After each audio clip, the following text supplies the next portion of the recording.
नमस्कार। आप देख रहे हैं आज की सुर्खियां। जेल से बाहर निकलने के बाद आप सांसद संजय सिंह ने बीजेपी पर बड़ा आरोप लगाया। जानिए उन्होंने क्या-क्या कहा। तिहाड़ जेल से रिहा होने के बाद आप नेता संजय सिंह ने आप मुख्यालय में पार्टी कार्यकर्ताओं को संबोधित किया। संजय सिंह ने पार्टी कार्यालय में दहाड़ा। उन्होंने कहा, जश्न का वक्त नहीं है, जंग का वक्त है, लड़ेंगे जीतेंगे। कथित शराब घोटाले के आरोपों को लेकर उन्होंने कहा कि यह घोटाला बीजेपी ने किया है। उन्होंने शरत रेड्डी का नाम लेते हुए कहा कि उनके बीजेपी के साथ मनी ट्रेल साफ साफ मिला है। उन्होंने आरोप लगाया कि बीजेपी ने 55 करोड़ रुपए की रिश्वत खाई है। वह इलेक्टोरल बॉन्ड से मिले चंदे के संदर्भ में बीजेपी पर आरोप लगा रहे थे। संजय सिंह ने कहा कि कानून की नजर में सब बराबर हैं और इसमें प्रधानमंत्री मोदी भी शामिल हैं। उन्होंने मिसाल देते हुए कहा कि यदि पीएम मोदी के खिलाफ 2 मुकदमे दर्ज किए जाएंगे तो क्या उनको जांच के लिए नहीं बुलाया जाएगा। आप सांसद ने भ्रष्टाचार के आरोपियों को बीजेपी में शामिल किए जाने को लेकर भी हमला किया।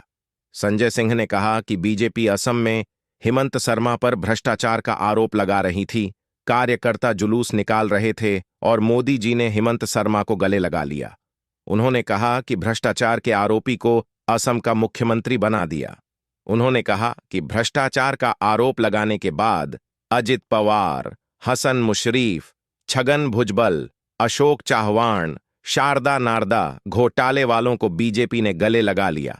उन्होंने बीजेपी के लिए नारा दिया, जो जितना बड़ा भ्रष्टाचारी वो उतना बड़ा पदाधिकारी।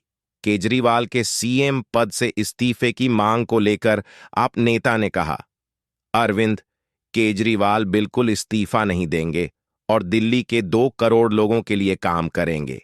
कहा जाता है कि कोई चिट्ठी कैसे लिखेगा, मैं वापस आ गया हूं 6 महीने जेल में बिताने के बाद। जेल मैनुअल में लिखा है कि कोई भी व्यक्ति जेल में रहते हुए असीमित पत्र लिख सकता है। अगर कोई सरकारी पत्र लिखना चाहता है तो अदालत से अनुमति लेनी होगी। इसके साथ ही उन्होंने कहा कि वह अदालत का सम्मान करते हुए अपने केस के बारे में कुछ नहीं बोलेंगे, लेकिन केजरीवाल, सिसोदिया, सत्येंद्र जैन के केस के बारे में बोलना जारी रखेंगे। संजय सिंह बुधवार रात को जेल से बाहर आ गए हैं। वह 6 महीने से जेल में थे। उनका रिलीज ऑर्डर करीब रात 7:45 बजे जेल पहुंचा था।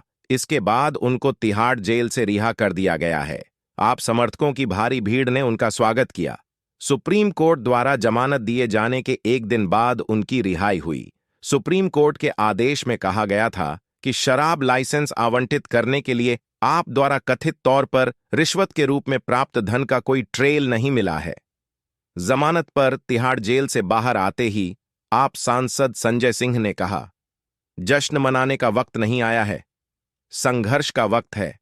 हमारी पार्टी के वरिष्ठ नेता अरविंद केजरीवाल, सत्येंद्र जैन और मनीष सिसोदिया को हिरासत में रखा गया है, सलाखों के पीछे।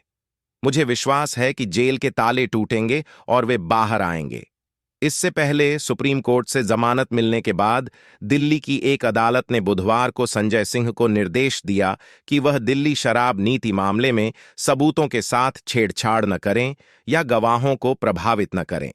विशेष न्यायाधीश कावेरी बावेजा ने संजय सिंह को तिहाड़ केंद्रीय जेल से रिहा करने का आदेश दिया। जज ने आप नेता को पासपोर्ट जमा करने, एनसीआर छोड़ने से पहले यात्रा कार्यक्रम के बारे में बताने और अपना फोन लोकेशन हमेशा चालू रखने का भी निर्देश दिया। संक्षिप्त सुनवाई के दौरान संजय सिंह के वकील ने अदालत को बताया कि आप नेता की पत्नी इस मामले में आरोपी की जमानतदार होंगी। आज की सुर्खियों में इतना ही। धन्यवाद। हमारा चैनल भारत हिंदी सब्सक्राइब करें।